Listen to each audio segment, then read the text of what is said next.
대법원이 불과 6개월 전 이재명 항소심 무죄 판결과 판박이 판례를 내놓은 것으로 한겨레 취재 결과 확인됐습니다. 이 후보 사건 전압 주심인 박영재 대법관이 속한 소부에서 내놓은 판례입니다. 서울고법 형사 6-2부는 지난달 26일 이 후보에게 무죄를 선고하며 지난해 10월 31일 선고된 대법원 공직선거법 판례 사건 번호를 판결문에 6차례 직접 인용했습니다. 사건 번호를 인용하지는 않았지만 골프 관련 발언 및 백현동 개발국토부 협박 발언에 무죄를 선고하며 의심스러울 때는 피고인에게 유리하게라는 형사법의 기본 원칙을 2차례 언급했고 이 역시 정읍시장 대법원 판례에 언급된 부분입니다. 대법원은 6개월 전 판결에서 의심스러울 때는 피고인에게 유리하게라는 형사법의 기본 원칙에 입각해 선거운동의 자유와 표현의 자유를 보장하고 대의민주주의를 택한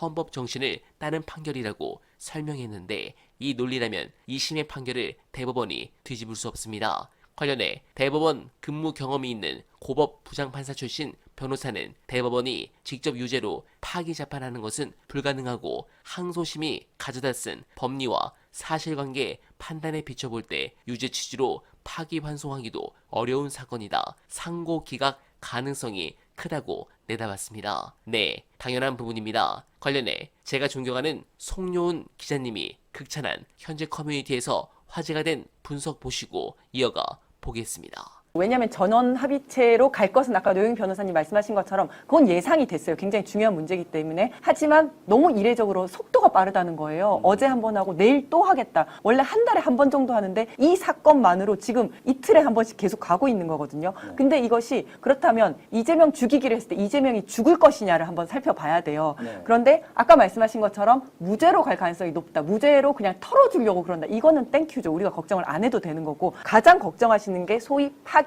자판을 걱정을 하시는데 뭐냐면 2심에서 무죄로 올라왔는데 무죄 아니야 파기하면서 유죄야라고 대법원이 파기 자판할 수 있냐? 할 수가 없습니다. 불가능합니다. 이거는 유죄로 올라온 것을 무죄로 파기 자판하는 거는 가능합니다. 하지만 무죄로 올라온 것을 유죄로 하는 건 불가능한 이유가 형량을 결정을 해야 돼요. 형량을 결정을 하려면 양형을 조사를 해야 되고 검찰이 구형을 해야 되고 이런 것들을 다 해야 되기 때문에 그거는 불가능하다. 파기 자판은 걱정을 안 하셔도 되고 두 번째는 그러면 유죄 취지로 다시 파기 환송할 수 있냐? 그거는 할 수가 있죠. 근데 아까 우리 평론가님 말씀하신 것처럼 파기 환송 갔다가 다시 기일을 열어가지고 다시 소송을 재판을 하고 그 다음에 다시 대법원에 가서 또 유죄까지 가는 데는 뭐 최소 6개월은 걸립니다. 최소 6개월. 이거는 뭐냐면요. 그 물리적인 시간이 그 정도 걸립니다. 그래서 자동차를 아무리 빨리 달려도 시속 1000km로 달릴 수는 없잖아요. 그런 것처럼 이거는 물리적인 시간이 부족해서 안 된다. 그렇다면 마지막으로 아주 나쁜 의도로 대선에 개입하기 위해서 할 수 있는 거는